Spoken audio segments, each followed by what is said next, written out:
All week, we are highlighting the resilience of working Americans in our exclusive American Worker series. This morning, we're looking at the importance of farming and the push to get younger people into the business. NewsNation's Kelsey Kernstein is here with more. Well, you guys, many U.S. farmers are aging out of the business. This is a big problem. Younger generations, they've been slow to step into the business, and it's left a startling gap. Fortunately for one family that we spoke to, it was one of their 4 children's callings to follow her parents' footsteps in the family farm. It's kind of a goal of every farmer to see the legacy continue on for feeding the world. Dwayne Hinchley is a 5th-generation farmer with hopes and dreams for his family farm to carry on. But that's a challenge facing farmers across the nation.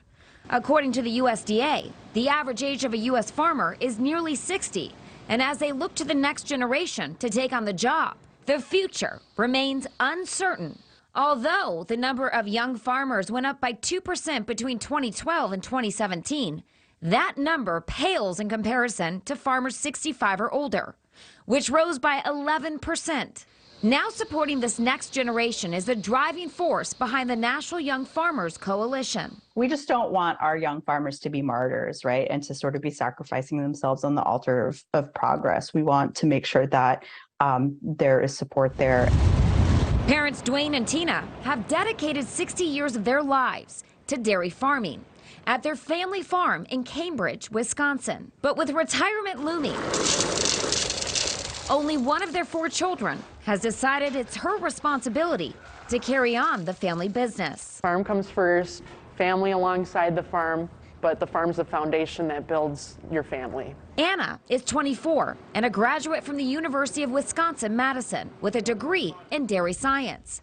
She's learned so much about farming from her professors and mentors. But maybe most importantly, she's also learned from the perfect role model. I followed my dad everywhere on the farm.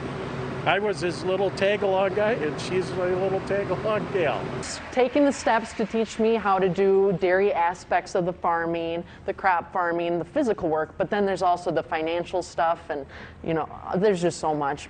Many realize that making a living off of farming is a tough venture. But for some, it's a life they wouldn't trade for anything else. No one's trying to get rich off of this. You don't get into farming because you want to become a billionaire. You get into farming because you love it. And that's exactly what motivates Anna. We all really care about the farm, and it's all right here for all of us. It is definitely interesting to point out that Anna's 3 other siblings, they had no interest in taking over the family farm, and Anna was very reluctant to come back to the family farm. That is unless her parents digitized and increased it with more technology, because it's such hard work to be a farmer. It is hard Her work. mom telling me that she would be doing that strenuous work, milking those cows 9 hours a day.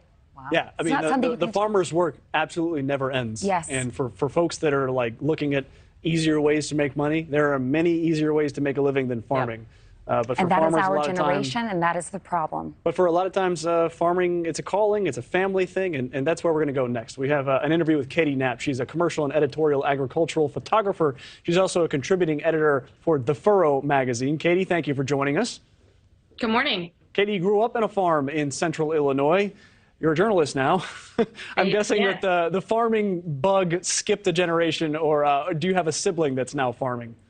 Yeah, my brother is farming. I'm sure he is actually gassing up the combine right now, fueling it up. And in Central Time Zone, it's 6:45, so he's up before the sun. It's cold. That's the life of a farmer, though, isn't it?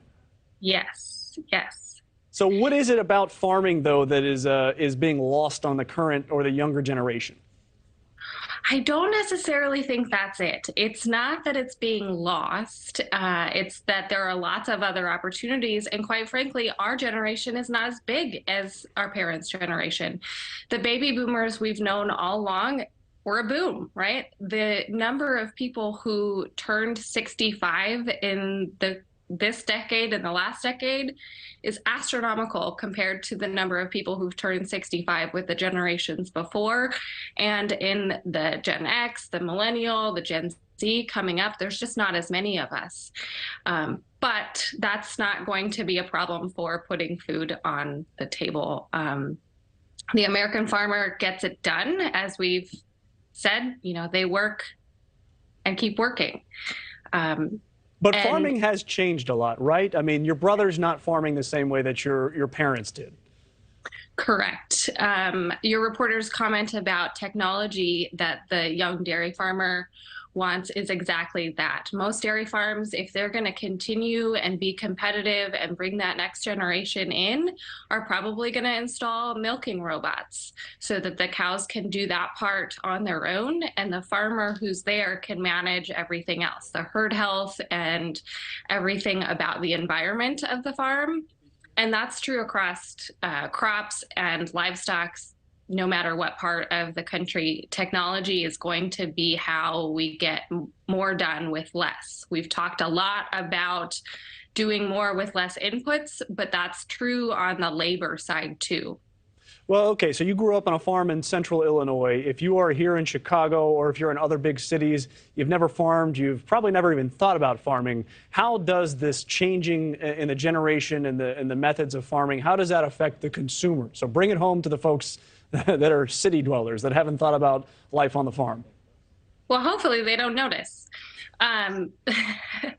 The farmers, of course, are price takers, right? The farmers are not setting the price. The market demand is setting the price. And the farmers are continually upping their yield and adding to the quality that they're producing based on their practices, whether it's livestock or crops. And so the supply is going to continue to be there. And so then the demand is what changes the price, right? And then there's obviously different impacts, like, you know, we saw the avian flu in the last year. So turkey prices, egg prices have changed, right? Those things that are outside of anyone's control will change the food supply chain, right? But the fact that farmers are older, you know, farmers are going to continue to work. My dad is almost 70 and he's not retiring. He's out there in the field as well, compared to the regular workforce where the average is closer to 40 years old, right? Yeah, those farmers tend to work until they basically fall over. And God bless them for the work that they do. They get the food to your table and you don't even realize it. You know, John Denver once saying life on the farm is kind of laid back. Don't you believe it? I know farmers work hard. Katie Knapp, thank you very much for bringing that home to our viewers. I appreciate your time. Tomorrow, we are spotlighting side hustles and why more Americans are picking them up. We'll be right back.